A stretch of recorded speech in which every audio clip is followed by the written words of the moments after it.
प्रेरणादायक कहानी सुनीता की, जिसने अकेले अपने जीवन की नई शुरुआत की।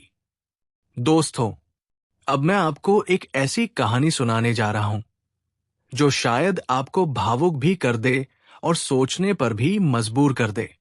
ये कहानी है राजस्थान के एक छोटे से गांव में रहने वाली सुनीता की।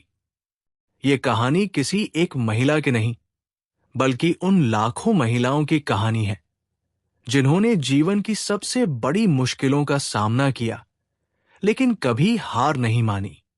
सुनीता का जीवन भी किसी साधारण लड़की की तरह ही शुरू हुआ था। एक मध्यम वर्गीय परिवार में उसका जन्म हुआ।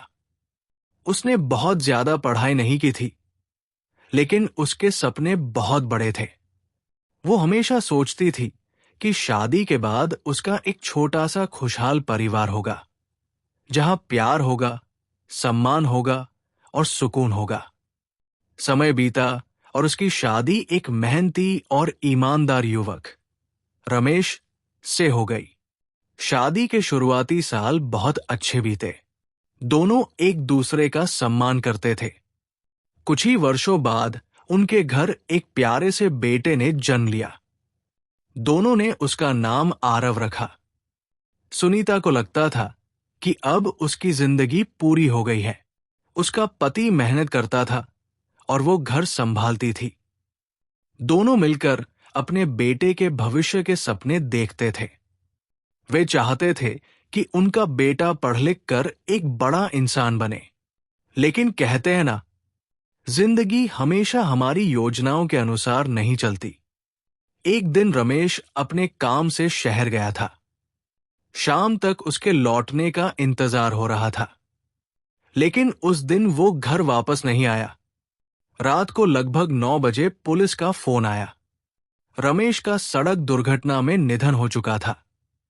ये खबर सुनते ही सुनीता के पैरों तले जमीन खिसक गई। उसे ऐसा लगा जैसे उसकी पूरी दुनिया एक ही पल में उजड़ गई हो। उस समय उसका बेटा केवल 2 साल का था। घर में कमाने वाला कोई नहीं था। बैंक में कोई बड़ी बचत नहीं थी। ऊपर से समाज के लोगों की बातें उसके घावों पर नमक छिड़कने का काम कर रही थी। कोई कहता, अब बेचारी कैसे जिएगी? कोई कहता, इतनी कम उम्र में विधवा हो गई, अब इसकी जिंदगी क्या रह गई?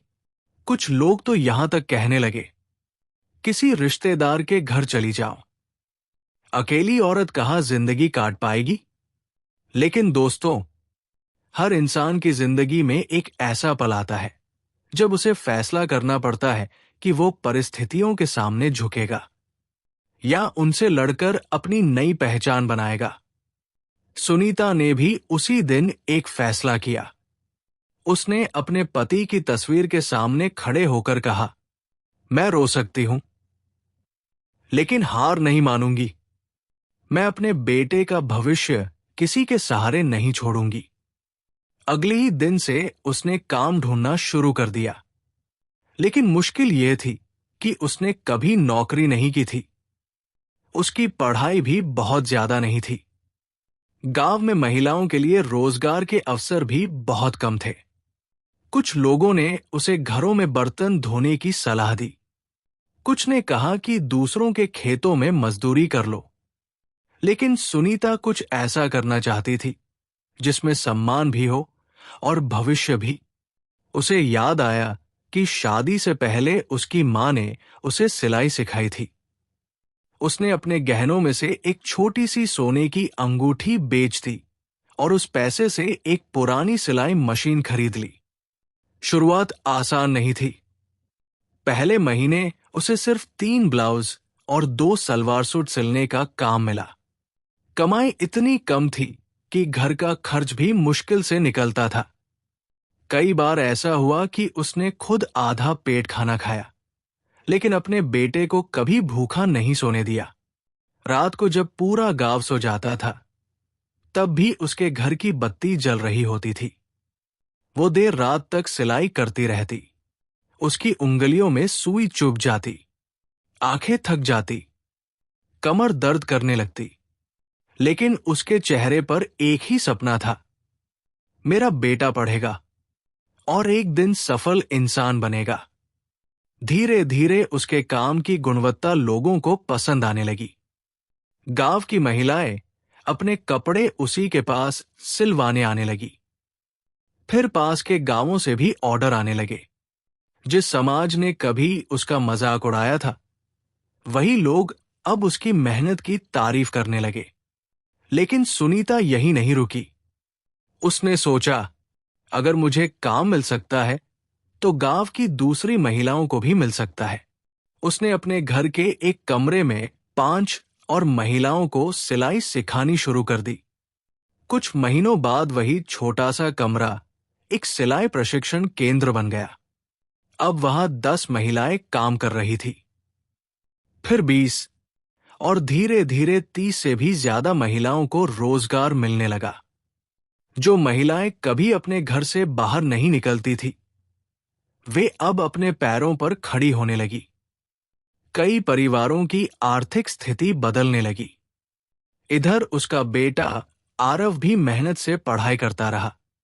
सुनीता हर महीने थोड़ा थोड़ा पैसा बचाकर उसकी पढ़ाई पर खर्च करती रही।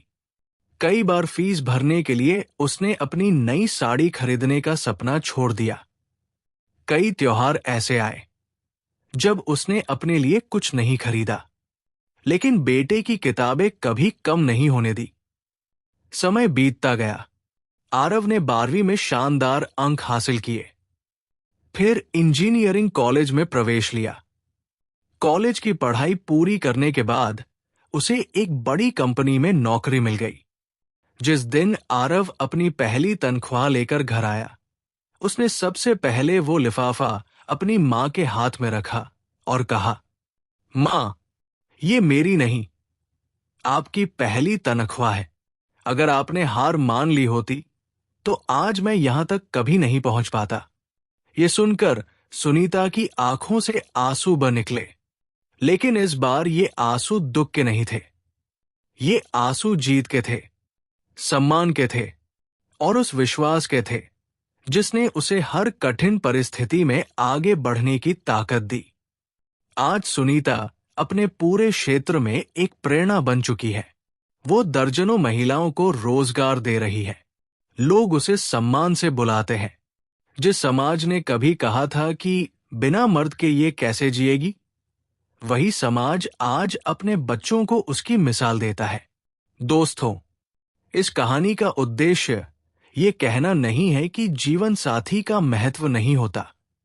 एक अच्छा जीवन साथी जीवन को बेहतर बना सकता है, लेकिन अगर परिस्थितियां बदल जाएं, तो इसका मतलब ये नहीं कि किसी महिला का जीवन समाप्त हो गया।